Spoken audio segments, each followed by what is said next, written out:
Good morning. Welcome to BS mathematics classes में आपका स्वागत है। हम आपके लिए लाए हैं 9th क्लास के एनसीईआरटी बेस्ड सॉल्यूशन। यदि आप यूपी बोर्ड के स्टूडेंट हैं तो आप यही वीडियो देख सकते हैं। यदि आप सीबीएसई बोर्ड के स्टूडेंट हैं तो आपको वीडियो के डिस्क्रिप्शन में एक लिंक मिल जाएगा, उस पर जाकर आप सीबीएसई बोर्ड प्रश्न करते हुए फर्स्ट चैप्टर का हमारा 9th क्लास का फर्स्ट चैप्टर स्टार्ट करते हैं। उसका नाम है संख्या पद्धति। संख्या पद्धति की फर्स्ट एक्सरसाइज यानी फर्स्ट चैप्टर पढ़ने से पहले हमको कुछ डेफिनेशन जाननी होगी। उसके बाद हम अपने चैप्टर की तरफ बढ़ेंगे, एक्सरसाइज की तरफ बढ़ेंगे। जैसे कि आपकी संख्या पद्धति में कुछ डेफिनेशन के नाम है। पहली है प्राकृतिक संख्या, पूर्ण संख्या, पूर्णांक एंड परिमेय संख्या। ये क्या होती हैं इनको जानते हैं स्टेप बाय स्टेप। जैसे कि प्राकृतिक संख्या, ऐसी संख्या जो एक से शुरू होती है और अनंत पर समाप्त होती है, उसे हम प्राकृतिक संख्या कहते हैं या वो कहलाती है, प्राकृतिक संख्या कहलाती है।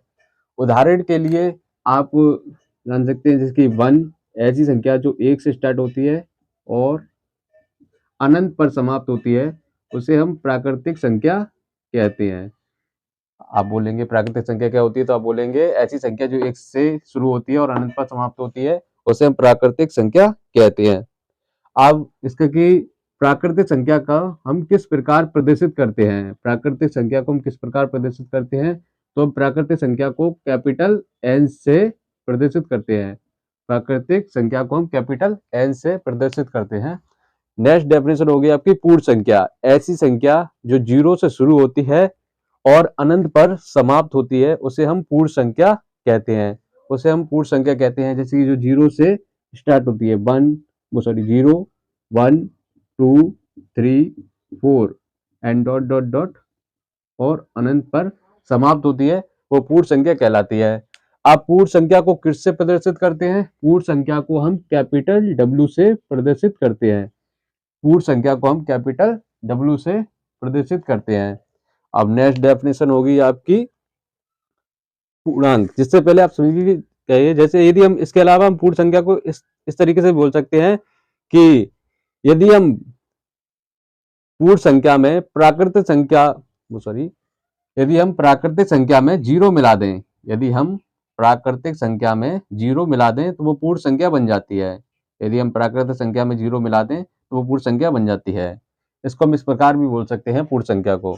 अब इसके बाद नेक्स्ट डेफिनेशन है आपकी, परिभाषा है पूर्णांक। पूर्णांक को समझने के लिए हम एक नंबर लाइन लेते हैं। पूर्णांक को समझने के लिए एक नंबर लाइन लेते हैं।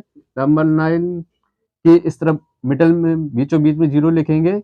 इसके दाईं तरफ 1 2 1 2 3 एंड बाईं तरफ -1 -2 -3।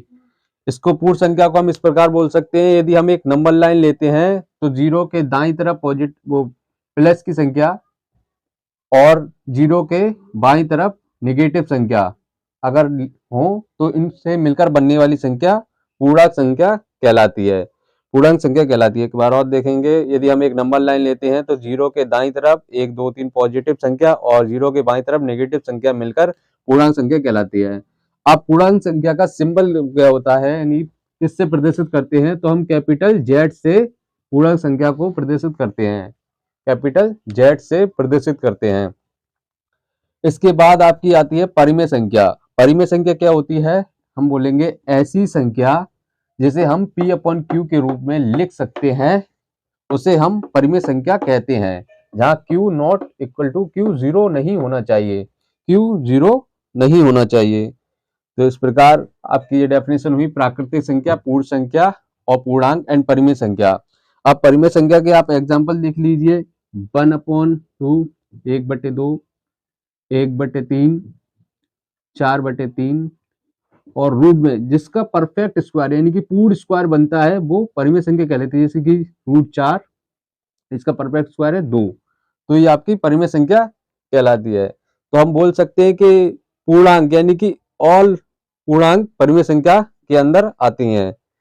तो इसको फर्स्ट चैप्टर को पढ़ते समय हमें डेफिनेशन में ये पता होना चाहिए कि प्राकृतिक संख्या, पूर्ण संख्या को हम प्राकृतिक संख्या बोल सकते हैं। पूर्ण संख्या को हम प्राकृतिक संख्या बोल सकते हैं और इसको हम पूर्णांक संख्या बोल सकते हैं। यानी कि सभी प्राकृतिक पूर्ण संख्या पूर्णांक में आती हैं। जैसे 0 पॉजिटिव आ रही है आपकी, नेगेटिव आपको नहीं देखना है, पॉजिटिव देखना है, पॉजिटिव पॉजिटिव।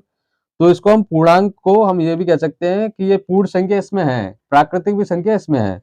इसी प्रकार परिमेय संख्या में हम कह सकते हैं कि इसमें प्राकृतिक भी संख्या है और पूर्णांक संख्या भी, वो पूर्ण संख्या भी है और पूर्णांक भी है।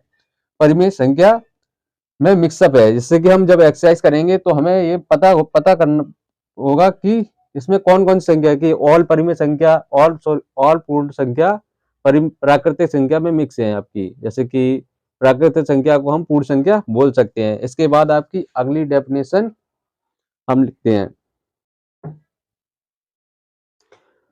अगली परिभाषा है आपकी अपरिमेय संख्या। ऐसी संख्या जिसे हम P/Q के रूप में नहीं लिख सकते, उसे हम अपरिमेय संख्या कहते हैं। इसके अंतर्गत आपकी जिसका परफेक्ट स्क्वायर नहीं बनता है वो संख्या आती है, जैसे कि √3, √2 एंड √5। ये आपकी अपरिमेय संख्या का उदाहरण है, जैसे कि √3, √2, √5 अपरिमेय संख्या। इस तरीके से आपकी संख्या पद्धति पर आधारित ये डेफिनेशन कंप्लीट हुई। प्राकृतिक संख्या, पूर्ण संख्या, पूर्णांक, परिमेय संख्या, अपरिमेय संख्या। इन डेफिनेशन को आप एक दो बार ध्यान से देखेंगे तो आपको ये समझ में आ जाएंगी, और इसके बाद हम अपना नया चैप्टर स्टार्ट करेंगे, इससे एक्सरसाइज शुरू करेंगे।